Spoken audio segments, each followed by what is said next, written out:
that a research was made, and that it was discovered that the most beautiful word in the English language is the word mother.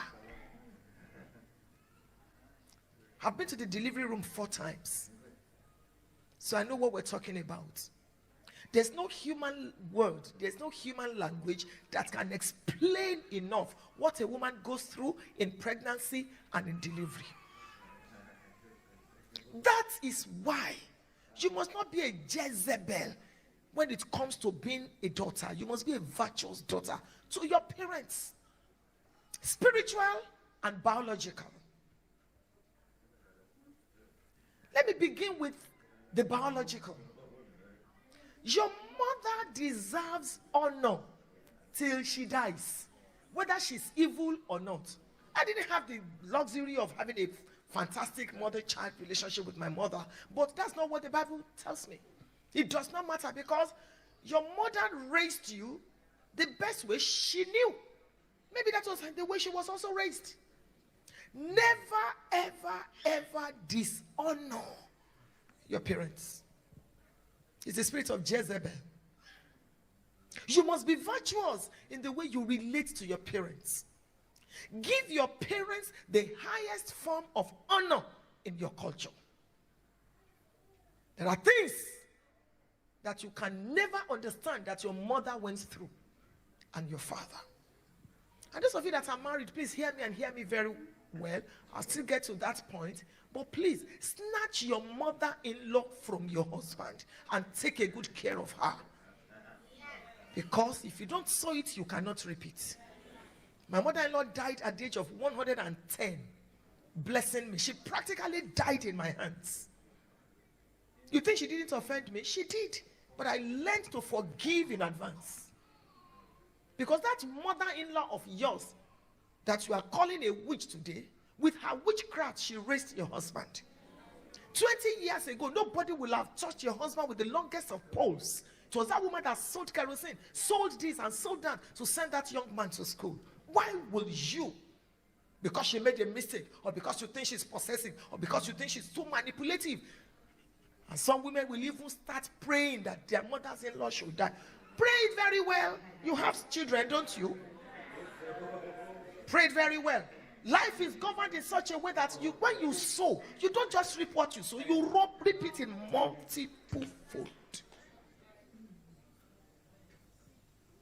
Honor your parents. Don't be a waste of space in your parents' lives. Once you start working, no matter how small, something must go to your parents. Don't wait for your parents to beg you before you take care of them. Please be virtuous in that area. To be virtuous means to have morals, high standard of morals. So be virtuous in that area. They will offend you, they will do some things, that's true, but you choose. Whoever represents a parent in your life, choose. One day my father sent a message to me that I should send some money to him. I multiplied it by 10 and I sent it to him.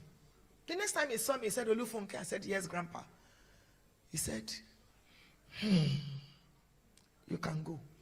As I turned to go, he said, "Come back." I did. He said, "Do you know Abraham's blessings?" I said, "Yes, sir." He said, "From today, I connect you to it." Hear me, beloved, no liar will get to heaven.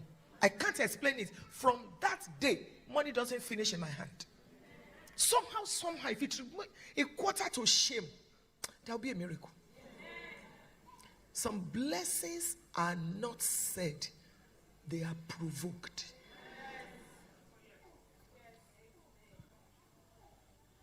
Isaac said, "Bring me venison that I will eat, and my soul will bless you." Just like some curses are not said, they are provoked. There are things that a man does, and even if the person didn't say a word, there's a curse attached. Be virtuous in that area. Be a virtuous daughter. Forgive your parents. Forgive your stepmother. Forgive your stepfather that raped you, that slept with you. Your life is at stake. They are close to the grave. You have a long future ahead of you. Don't let them make your life a trash can. Forgive people in advance. Walk away from your pains and live your life the Bible way. Be a virtuous daughter and not a Jezebel. Same thing goes with your spiritual parents. Give